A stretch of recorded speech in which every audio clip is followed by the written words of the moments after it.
In the late 80s and early 90s, a serial pedophile rapist was on the loose in Australia. Hi, buddy.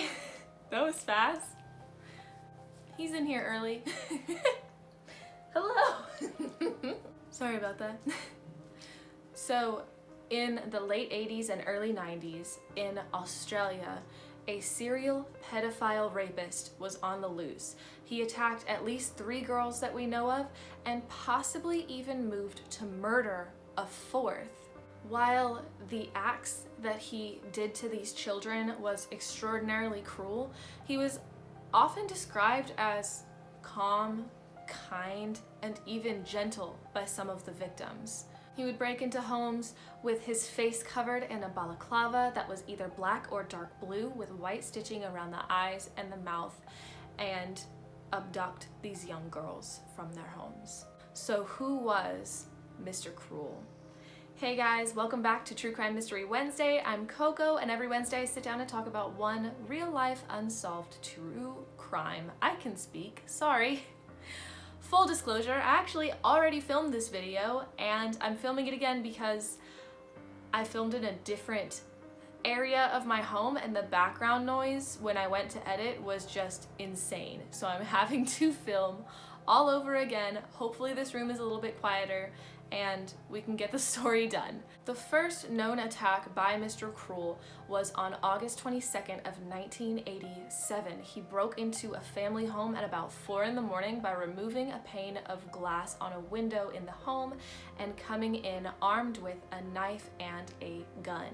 At this time, Melbourne was considered a very safe city. Even on the census, it was considered to be home of white-collar families and people who were just well off. It was a safe place, so this crime shook the town to its core. When Mr. Cruel got into the home, he went straight to the parents' room and told them that he was only interested in money. Do not worry, only here for money, and he ended up tying them down with electrical tape and locking them in a wardrobe before moving to the 6-year-old son's room and tying him to the bed. He then made his way to an unidentified 11-year-old girl's room. I'm assuming they just wanted to protect her identity. I could not find her name. He then proceeded to unfortunately sexually molest this young girl for 2 hours. He even took a break and went to the family kitchen and made himself some food. He was clearly unworried that police or anyone was going to show up to interrupt what he was doing, as he had made sure to cut the phone lines before breaking into the home. He did end up stealing some vinyl records and an old blue coat from the family, but this just revealed that his main motive was obviously not money, and it was the molestation of this young 11-year-old girl. The next act attributed to Mr. Cruel took place on December 27th of 1988, where he broke into the Willses family home. He again was wearing a balaclava that was concealing his face, as well as dark blue overalls, and yet again holding a knife and a handgun. He ended up putting the handgun to the father's temple and told him, "Don't be a hero," and again told the family that he was only interested in money. Don't worry, he's not here to hurt anybody, he just wants money. He then bound John and Julie, the parents, with copper wire and gagged them before leaving them on the bed. He did take $35 from the nightstand, again just insisting he's only there for money. He then left the room and made his way to the young girl's side of the home. Again, in this situation, he cut the phone lines, making sure that the police were not going to interrupt his actions, and he made his way into the girls' bedrooms. 5-year-old Annette, 8-year-old twins Robin and Linda, and 10-year-old Sharon, who was the victim in this crime.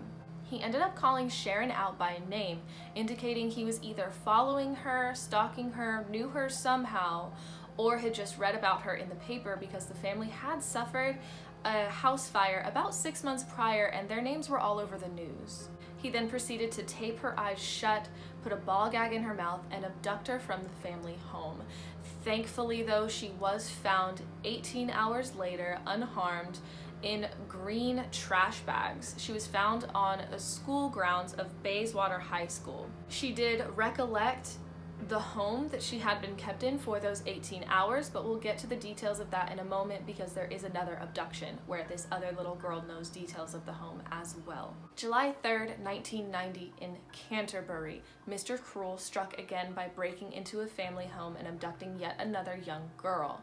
This time he broke in at 11:30 at night, which was unusual for him, but the parents were actually away from the home at this time. They were away at a going away party, and he knew that he would not be interrupted by grown adults trying to fight him. He yet again disabled the phone lines and began searching for money, telling the girls that he was only there for money.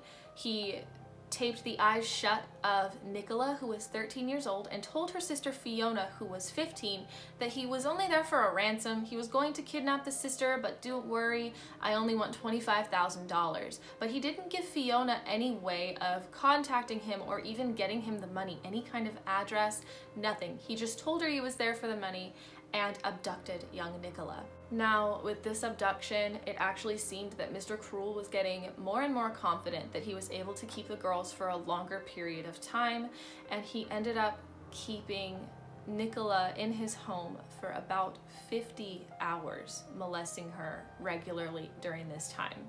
She was released eventually at the end of the 50 hours at a power sub plant in the suburb of Kew, and in this crime, he left a lot of red herrings, like lying about wanting a ransom. He had also taken the family's rental car and drove it with Nicola in it for the initial abduction, drove it for about a kilometer or about 0.6 miles before ditching it on the side of the road and obviously getting into a different car. Nicola did tell police that she believed that this man had been following her home from school for quite a while before the abduction, proving that he did stalk his victims, and that's how he knew the movements of the families and where he knew when best to strike.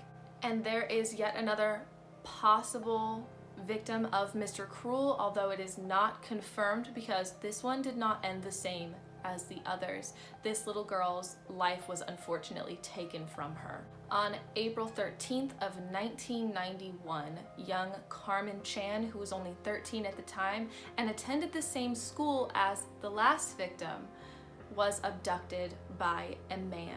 Now this one again was slightly different, where the parents were not home. They were actually roughly 10 minutes away at the family's Chinese restaurant, and Carmen was in charge of babysitting both younger sisters, Carly and Karen. The girls had actually gotten ready to go to bed, were already in their nightgowns. Carmen was wearing a white nightgown with little blue flowers, and she was also recovering from glandular fever, so she had been sick and was still not feeling her greatest when this abduction happened. I'm sorry for Chief, he's being very bad. At 9 o'clock at night, one of the younger sisters, Chief's in here now, sorry if you hear him in the background. The girls were in one of the bedrooms watching a documentary on Marilyn Monroe when one of the younger sisters got up to go to the kitchen, where she found a tall man wielding a knife. He ended up gathering both younger siblings, shoving them into a cupboard, and blocking that cupboard door by shoving a bed in the way so that they could not escape. By the time they were able to get out from the cupboard, him and their sister Carmen were already gone. The family's Toyota Camry had also been spray painted with the words "payback" and "more to come," trying to indicate that this family had some kind of enemy and this was payback for something. But the police quickly identified this as yet another red herring, and because the Chens didn't have any enemies, they didn't even have rival businesses in the area. There was nobody who would want to harm them in this way by abducting one of their children. The abductor also had kind of proven that he had stalked the family for a while because he knew exactly how to move in the home and knew when was the best time to strike. Unfortunately, nearly a year later, on April 9th of 1992, Carmen's body was discovered in Edgar's Creek in Thomastown with 3 gunshot wounds to the head.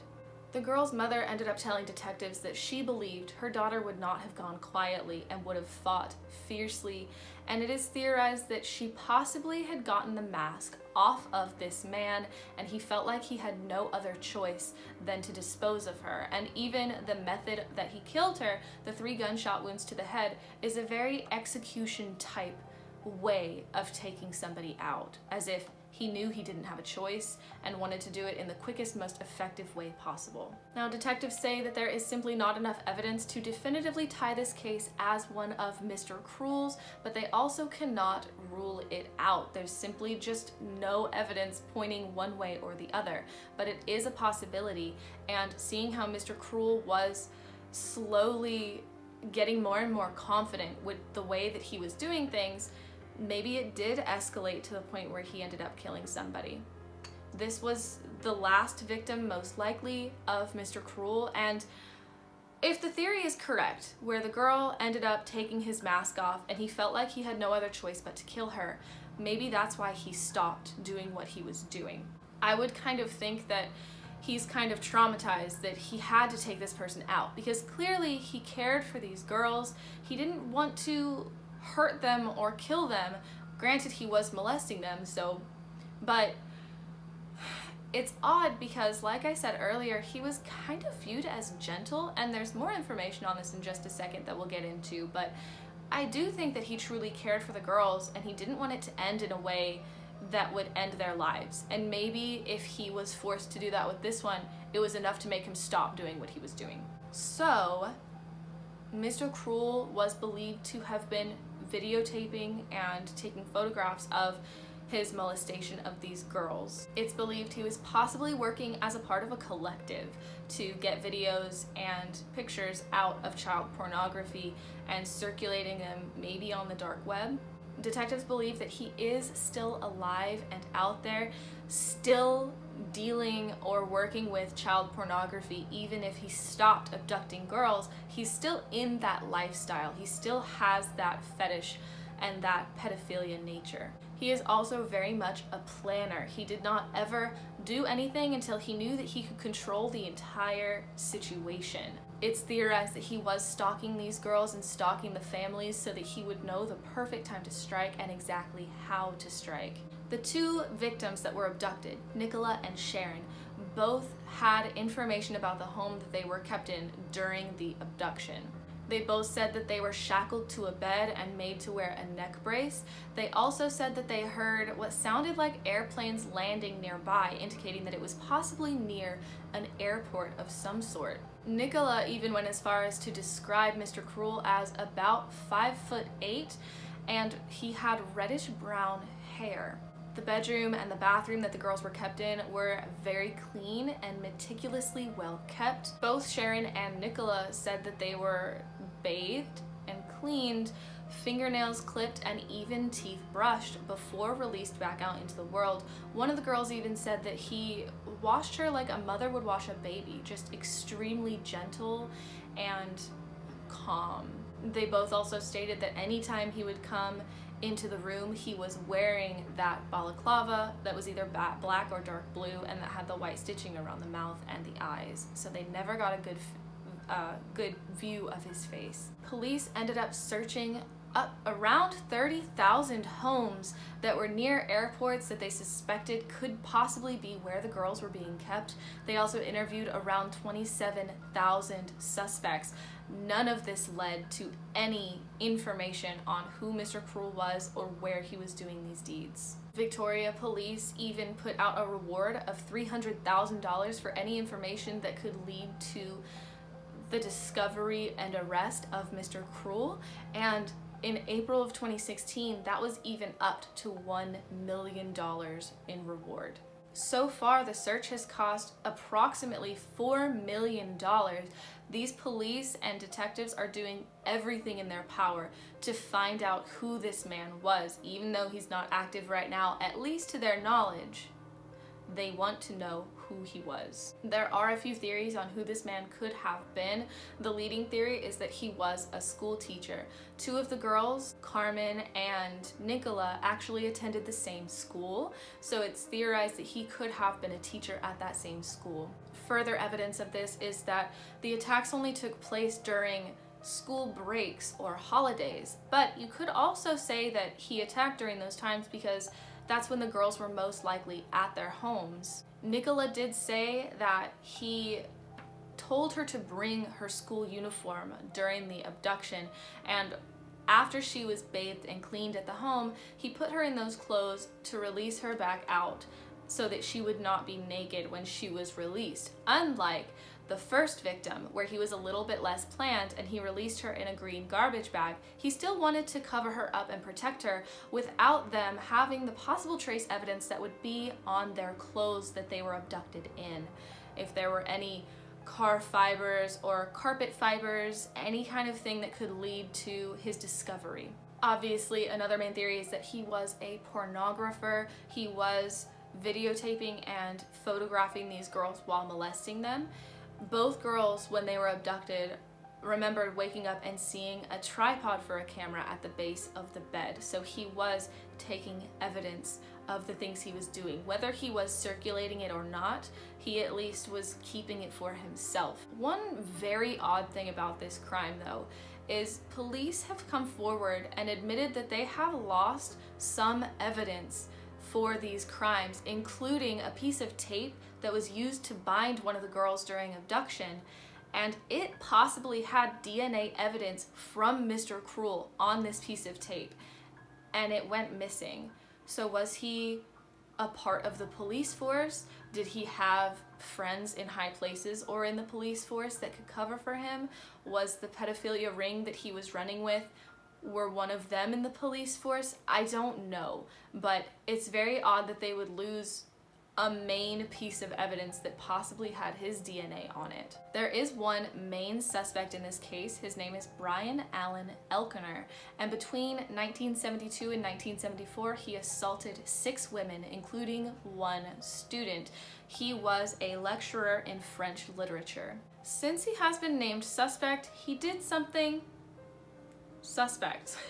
He ended up releasing a book that was called French Aesthetic Thought in the 18th century. One essay in the book is actually called, quote, Diderot and the Sublime, the Artist as Hero, and it makes a case for the sublime criminal. He wrote, quote, if society establishes a new level above the amoral and determined world of nature, the sublime individual, artist or criminal, stands above both, affirming his value in the face of indifferent nature, a mediocre society. Now, if that's not sketch, I don't know what is. He's clearly saying that he is an artist, maybe not a criminal, even if what he did broke the law. He's not trying to be a bad guy, and he's actually elevated above everybody else. And society needs to learn what's best, and that is so creepy that if he is Mr. Cruel, because he does maintain his innocence, saying that it was not him, maybe he was just making fun of the police force, but if it is him and he considers what he was doing as some kind of art form, he is a new level of just messed in the head.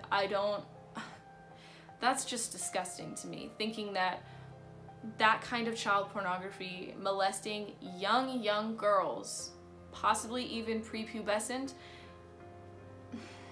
and videotaping it and calling it art, that's disgusting. So what do y'all think? Do you agree that he's possibly a school teacher? Do you think he could be something else? Do you have any theories that I didn't even touch on? Let me know in the comments below. I hope that you have an amazing week, and I hope to see you for the next True Crime Mystery Wednesday. See you then!